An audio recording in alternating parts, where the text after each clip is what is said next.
Okay, my name is Jack Keith Frazier.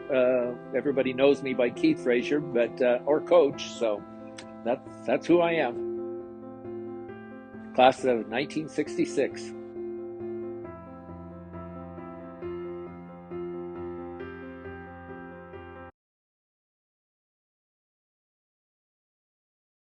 Yeah, this is going to be interesting because it's not just the sports that I played here. I have, as we talk, we'll find out. I have so many ties back to South. South really made me who I am today, and I'm 73 years old, and it's been a lifetime that I've been tied back to this high school. So yeah, I went through elementary and junior high school and came to South, and I had always dreamed of being a South High athlete and was in student council and everything. But um, I lettered as a sophomore in football, wrestling, and track here. Those were all my friends. Every sport had different players and different people, and they become my friends and student council. So this became home for me. Um, then my junior year, I also lettered in football, wrestling, and track, and went to state in wrestling and was in state track meets and disc and shot put. So I was kind of looking forward to my senior year, and it was a wonderful senior year. But I had a couple curves come to me that I had always idolized. A student here, Bobby Graham, was a hero here because he was probably the first nine athlete I think ever at South. And all of a sudden, my senior year, I realized I have a chance to become a nine athlete, and it was quite an honor. Football went fantastic, had great, wonderful times, winning and losing some. That's what sports teaches you. You win some, you lose some. And then the next part of that was wrestling and started the wrestling season under Coach John DiNardo, and everything was wonderful. Been to state before. I mid-season had an ulcer attack, which I didn't realize was an ulcer attack, but I was had bleeding coming after the meet, and my mom and dad took me to a doctor here in town and found out that I had severe bleeding ulcers, and so I had to withdraw from track. And I knew my dreams of being that line nine-letter winner was gone, but this is something I hope comes out on the videos that I want to tell everybody, kids especially. You know, sometimes life changes and you have turns in your life that you think are just life ending. It's not. And that after the year was over and I lettered in track, became the 8-letter winner, which was fantastic, but my heart was still broken. But less than a few months later, I got a draft notice from the Vietnam War was in the height and dilemma of thousands of people, young men and women, being killed over there. I got my draft notice and was my dad was a World War II vet, so I knew I needed to honor and go. But the drafts got my medical records and sent me back that I didn't have to go. That's a weird use to go. I didn't have to go, but I was thrilled in a way. So something that broke my heart. Sometimes when your life plans don't go like you want them, end up maybe something that was more important. So God has a plan for all of us, and the plan that He took me on led me to many many wonderful things. So um, South was fantastic for me because of the teachers and the coaches. I learned so much from them. Four of them that I need to mention. Pat White, Carg, she was a teacher here, but she was also at Pitts. If it hadn't been for that lady, my life had probably been completely different. One of my best buddies that I was hanging out with actually got killed years later in Mexico, hauling drugs out of there, and got killed by the police down there. So I knew that Pat really saved my life, and I attribute that to her as a teacher. The next one would be Dave Robb. I just coming in the building here, I went to my counselors and said, "What are you doing? Put me in a literature class." And that turned out to be the class that I look back on and thank late Dave Robb. In fact, I was at his funeral also, and it made such a difference to me because I learned to love books and to discuss books with people. So those are the two teachers. And then the coaches, I had many, many fantastic coaches, but the two I got to go to is Coach John DiNardo, my wrestling coach. I got to be a pallbearer for him, and family asked me to do that, and I was honored. Coach Bill Brown called me a hooligan, but I love the man. Bill Brown was famous here at South for being such a good man. And I learned so many qualities for him, and I actually got to speak at his funeral also. So those four teachers made such a difference in my life. My mom and dad certainly guided me through so many things, and then the teachers here. So I owe South a lot. Probably the memories more than the winning and losing. A lot of my buddies will tell you, do you remember the play? I don't remember the play. I don't even remember whether we won or lost. Those weren't that important to me. It was all the friendships. I have buddies right now that I have friendships with at the age of 73 that I've had since I was in kindergarten. So it's all of the friends that you make. It's not the winning and the losing and that kind of stuff. So I hate to see all of the praise go to, well, you won a state championship, those are cool. I've done that, but there's more to life than that. So that's where I'm kind of at on the great memories were the student council that I was in and all the classes that I were in. Those are friends that I have today. So that's the greatest memories. And it's weird because everybody expects me to say, well, that play that we did ran it up and ran for a touchdown. No, I don't remember those.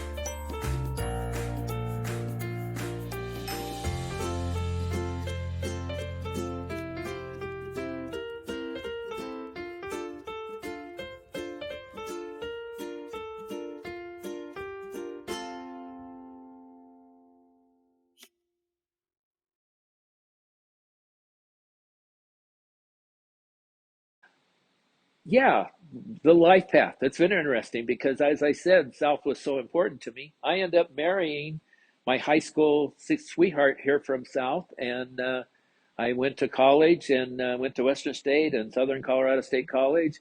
And probably the greatest gift in my life was Tia, my oldest daughter, uh, Chandra, and Casey. That's truly the things that are the most important things in my life. And then the tides came back into South because where did Tia go to school? Where did Chandra go to school? Where did Casey go to school? Tia was an outstanding student and played volleyball and tennis here. And Chandra did the same thing. She was an outstanding student, played volleyball and tennis. Both of them end up getting college degrees and scholarships to Greeley. Then my son, Casey played here on the state championship team that South won in basketball, but he played football, or not wrestling. That was me.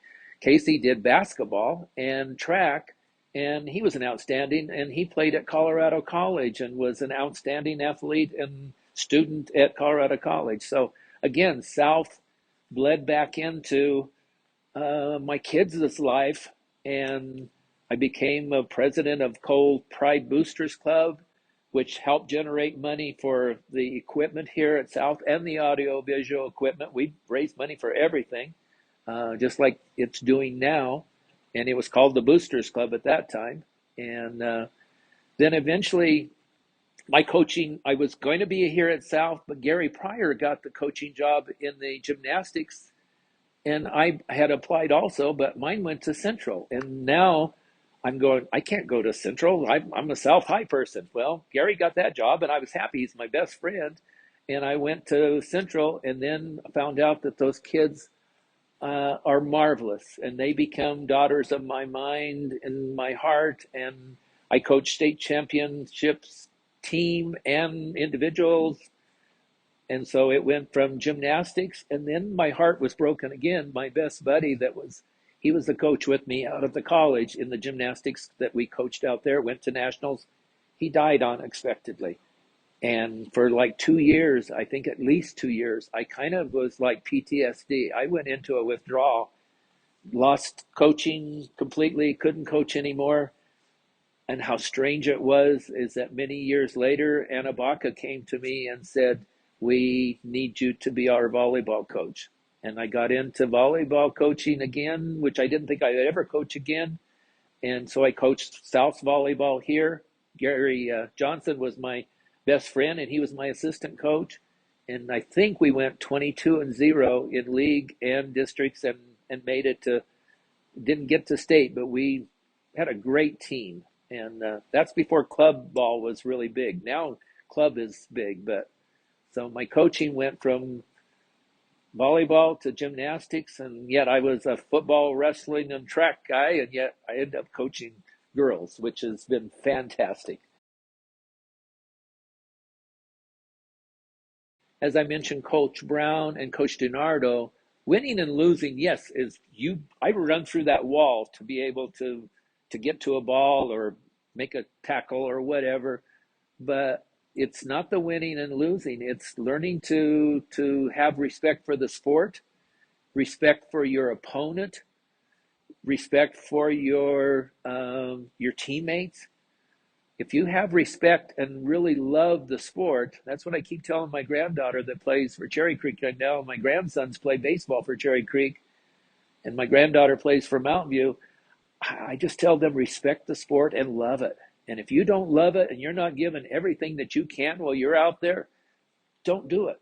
Find something else to do. I don't care what you do. You can play checkers, you can do drama, speech, but give it everything you can. And that's what to me is sports. And I hope I've always impressed that on the kids that I've coached, is that, you have to love it. You got to care for it, respect it.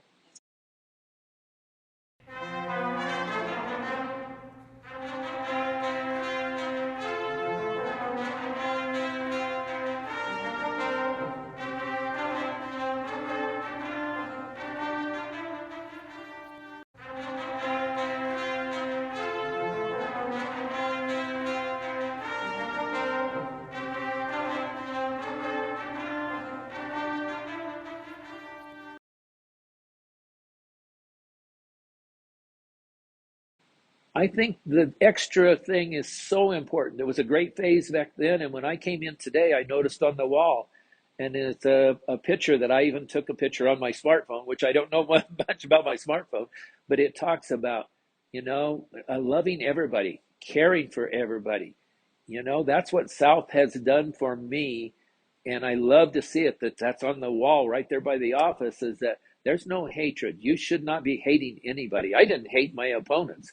I'd knock them down to try to make a touchdown or get a tackle or to wrestle and beat them in wrestling. But there was never any hate that was ever taught here. And I'm glad that that's what schools need to teach.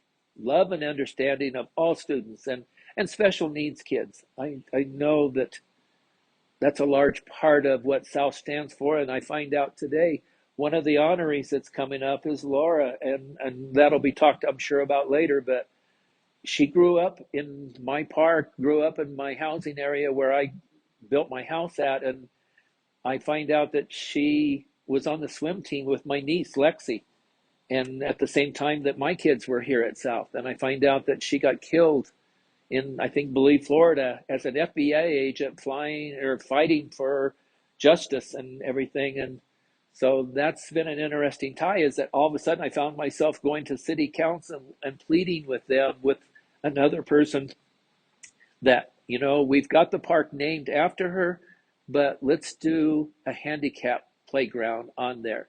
That needs to be for all students. We cannot forget about all students and how important that is. And so hopefully this will honor another one of our inductees, is Laura, because she's in the back of my mind. I have a picture of her that I brought today, and she's one of those South High students that is very special, and South has done wonderful things.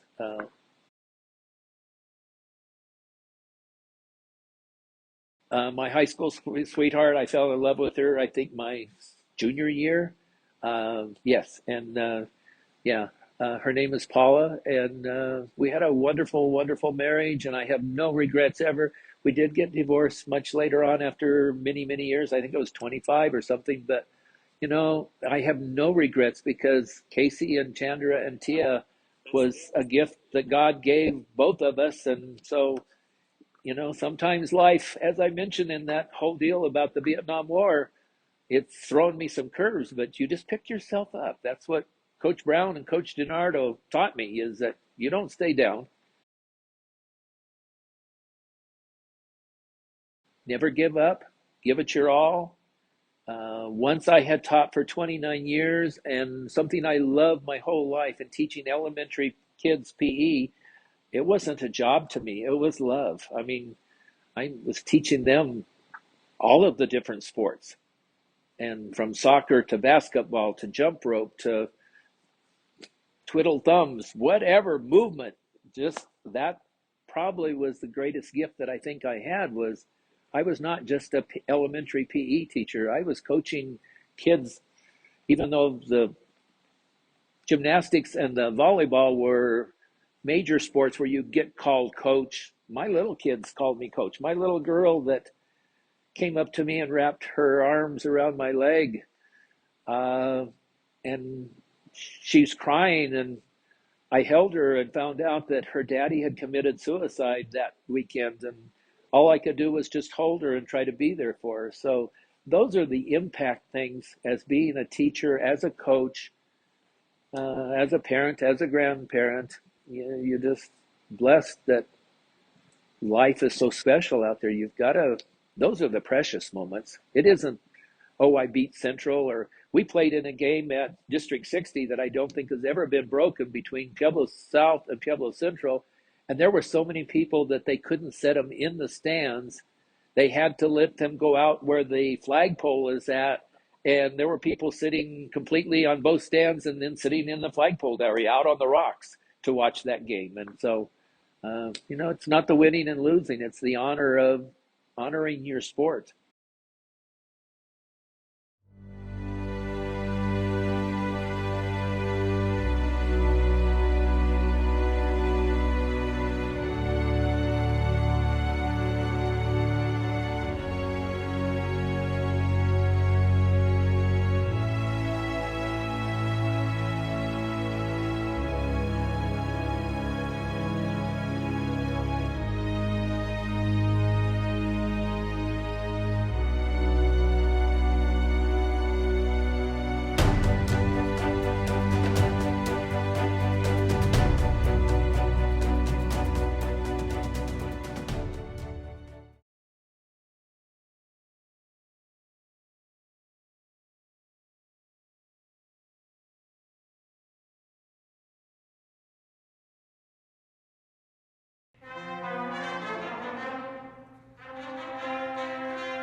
Live the motto that's up in your hallway. Love one another. Do not take hatred out of here.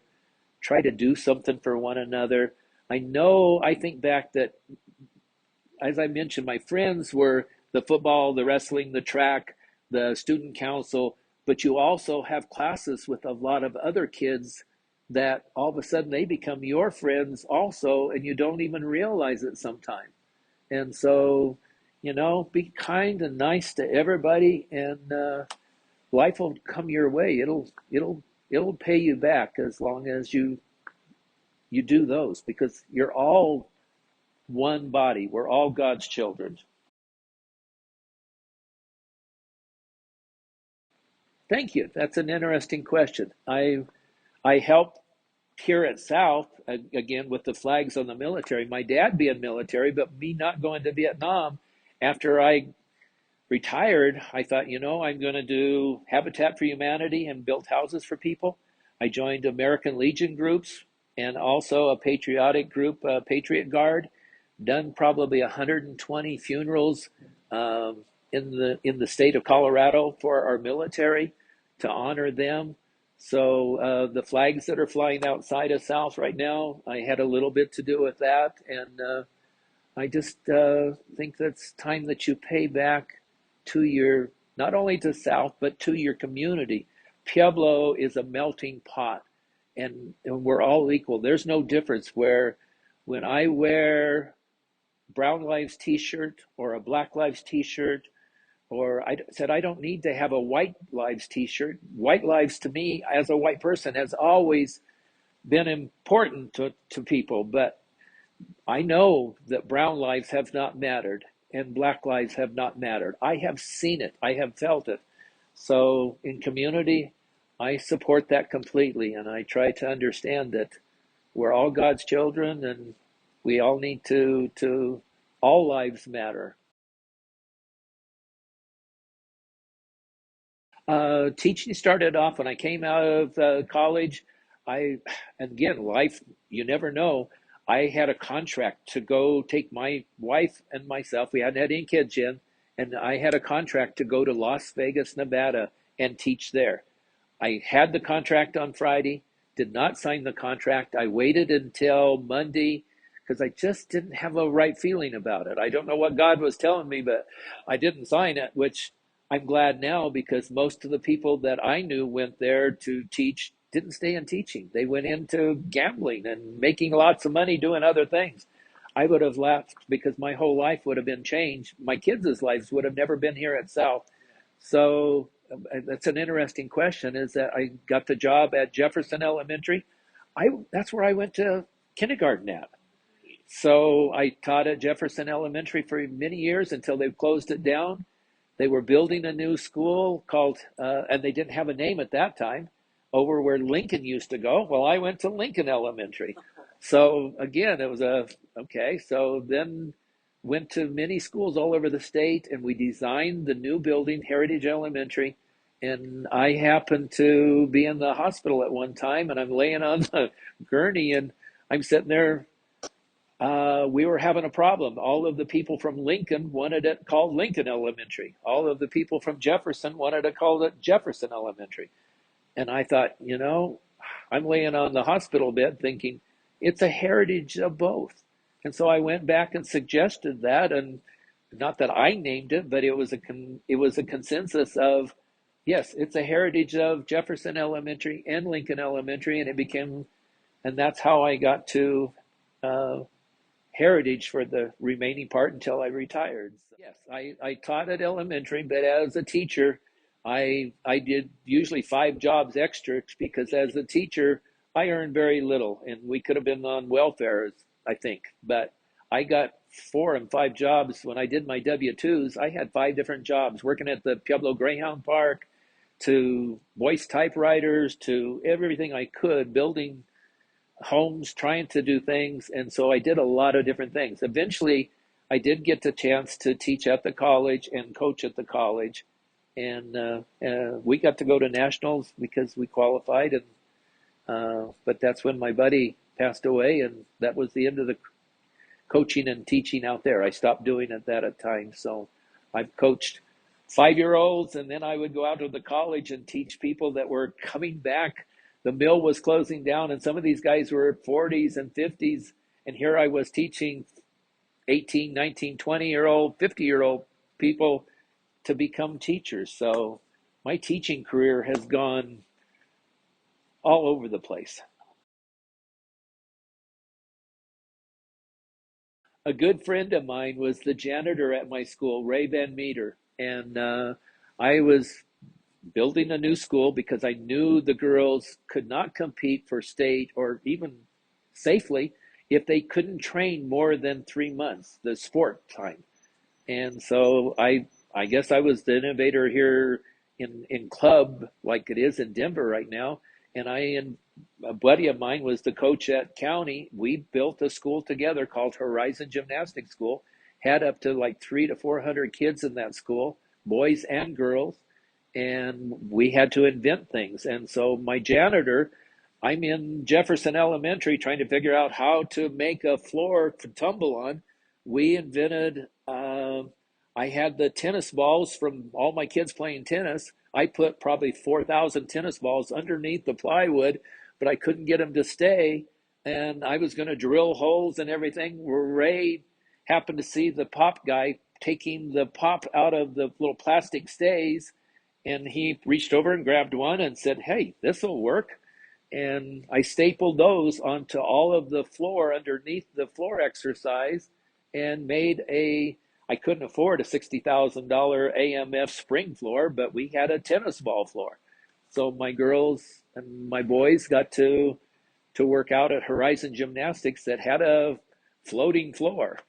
And we invented a lot of things that now I see in the big gyms, things to help teach kids to do a back handspring or a back walkover or the whole shot. So it was a wonderful crew because we were there just to have fun with the kids. Yeah, to a large part, the floor never took off as much as, I guess we never really advertised it, but the people would come in. We had aerobics class for adults in there bouncing on the floor, and everybody's going, this is a bouncy floor, and it was cool. But there was a lot of the inventions that we did. In fact, we would go around the state of Colorado. Larry and I took some of our gymnasts over to Montrose and put on clinics over there. And we traveled, I did a clinic up at Pingree Park, which was and I didn't realize that I was invited. Larry was invited, and we went up to Pingree Park, and there were kids that came in from all over the nation. Some of the other coaches were Olympic coaches. A.B. Grossfeld, I think was his name. There was a young man, and I wish I could remember his name. He coached the Cal State Fullerton girls team, and they won nationals that year. And I learned so much from him saying, don't put limitations on your girls. He had a young girl come in the gym, and she was one armed. And she could do certain things really well, but bars wouldn't think would be anything, but she could tumble and she could vault and did things. And he had mentioned to her that day, she says, I want to learn a flip between bars. And he kind of put her off, and 10 minutes later or an hour later, she come in and said, Coach, come and watch this. She's on the bars. She learned to do a flip between bars and catch it with one arm. And he said, boy, that changed my coaching career, because he said, I've learned and I want you to learn. Don't put limitations on your kids. Let them dream, let them hope, and whatever they can do to soar, you're there to help them. And he ended up coaching. He was a baseball player that got hurt and couldn't play for Cal State Fullerton anymore, became a coach and learned it just like I learned it. I had never done a cartwheel before I started coaching the girls' gymnastics at Pueblo Central. So it was a strange combination of just love of coaching and I will learn the sport. My whole life has been wonderful and been blessed, and I would, maybe this is the best way, that by doing this virtual, maybe this can be out there, because people can actually, if they can put up with my boringness, they can see what my life has been, because a lot of my own classmates didn't know. You played softball at nationals? Yeah, but you know, it's it's a wonderful, wonderful life if you just go out and live it.